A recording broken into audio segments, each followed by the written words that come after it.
ప్రభు యొక్క ఘనమైన నామాన్ని బట్టి ప్రతి ఒక్కరికి వందనాలు చెల్లిస్తున్నాను. దేవుని యొక్క కృప ప్రతి ఒక్కరిని ఆవరించాలని కోరుకుంటూ ఉంటారు. ప్రతి దినము ఆయన కృప కొరకు ఎంతోమంది కనిపెట్టుకుంటూ ఉంటారు. అటువంటి కృపను పొందుకోవాలంటే శ్రేష్టమైనటువంటి బలులు అర్పించాలి. శ్రేష్టమైన బలులు ఏవైనా ఉన్నాయంటే కీర్తన గ్రంథము 51 అధ్యాయము 17వ వచనం. విరిగిన మనస్సే దేవునికి ఇష్టమైన బలులు. దేవా, విరిగి నలిగిన హృదయం నీవు అలక్ష్యం చేయవు. విరిగి నలిగినటువంటి హృదయంలో నుంచి ఏమొస్తుంది?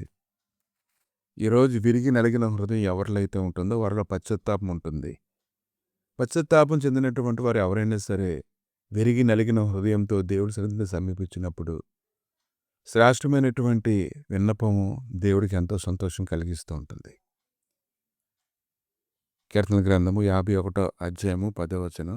దేవా, నా యందు శుద్ధ హృదయము కలుగు చేయము, నా అంతరంగంలో స్థిరమైన మనసు నూతనంగా పుట్టించుము. కనుక ఎప్పుడైతే ఒక వ్యక్తి పశ్చాత్తాపం పొందుతాడో ఆ వ్యక్తి ఖచ్చితంగా దేవుని దగ్గర కన్నీటితో అతడు సమీపిస్తాడు. ఖచ్చితంగా ఒప్పుకుంటాడు. నిర్మలమైనటువంటి మనస్సాక్షి పొందుకోవాలని అతడు కోరుకుంటాడు. నీ సన్నిధిలో నుండి నన్ను త్రోసివేయకుము, నీ పరిశుద్ధాత్మని అద్దు నుండి తీసివేయకుము. కీర్తన గ్రంథం 51 అధ్యాయము 11వ వచనం. ఎప్పుడైతే ఆ వ్యక్తి దేవుడికి వేరుగా జీవిస్తూ ఉంటాడో అతడు దగ్గర నుంచి ఆయన సన్నిధి తీసివేయబడుతుందని, పరిశుద్ధాత్మ అతని వద్ద నుంచి తీసివేయబడుతుందని అతడు తెలుసుకుంటూ ఉన్నప్పుడు ఆ వ్యక్తి ఖచ్చితంగా తాను పోగొట్టుకున్నది, తాను పొందుకున్నది తను గ్రహించుకోగలిగితే దేవుడి సన్నిధిలో అతను ఖచ్చితంగా సాష్టాంగపడతాడు.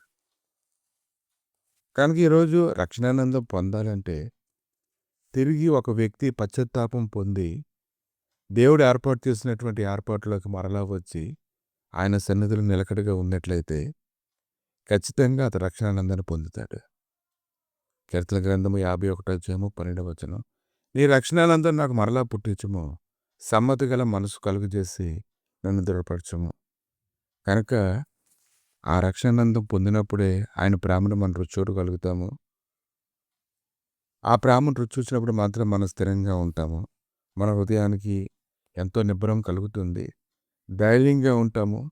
అన్ని విషయాల్లో సమాధానం కలిగిన వారుగా ఉంటాము. ఆయనకి వేరుగా ఉండి ఎవరు ఏమీ చేయలేరు. ఆయనతో ఏకీపించినప్పుడు మాత్రమే అన్ని విషయాల్లోనూ గొప్ప సంతోషం హృదయాన్ని కమ్ముకుంటూ ఉంటుంది. ఇంకా కీర్తన గ్రంథం 51 అధ్యాయము 14వ వచనం. దేవా, నా రక్షణకర్తయగు దేవా, రక్తాపరాధం నుండి నన్ను విడిపింపుము, అప్పుడు నా నాలుక నీ నీతిని గురించి ఉత్సాహగానం చేయను.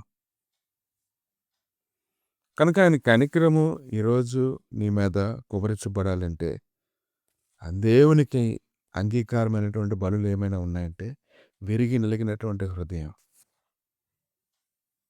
కనుక బలులు అర్పించాలంటే ఎన్నో బలులు అర్పించవచ్చు, కానీ ఏదైనా విరిగి నలిగిన హృదయాన్నే బలిగా అర్పించాలని ప్రతి ఒక్కరు కూడా తెలుసుకోగలగాలి.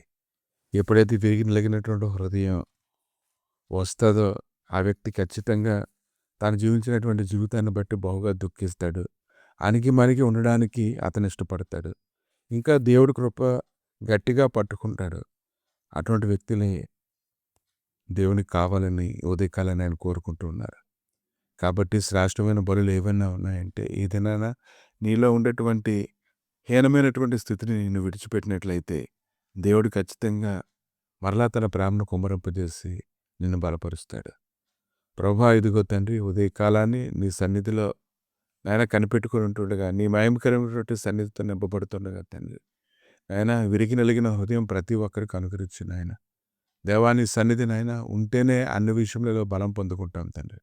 నీ గొప్ప కృప ప్రభు నాయన నిత్యము నాయన పొందినట్లుగా సహాయం దయచేసి నీ మయంతో నింపి నడిపించమని, ఏ కీడు ఏ గుడారాన్ని సమీపించుకున్నట్లుగా సహాయం దయచేసి మీరే మహిమగంత ప్రభువాలు పొందమని దేవా మీరు నడిపిస్తుండగా ప్రభా నాయన నీతో ఏకీపించేటువంటి మనసుతో నేను వారిని నింపండి తండ్రి. ఆయన వారి యొక్క జీవితాలను పరిశీలన చేసుకున్న ప్రభు ఒప్పుకొని ఆయన స్థిరమైనటువంటి జీవితం కోసం నాయన ఇదిగో తండ్రి నీ సన్నిధిలో కనిపెట్టుకోవడానికి బలపరచమని యేసుక్రీస్తు నామములో అడిగి వేడుకుంటున్నాము తండ్రి. ఆమేన్.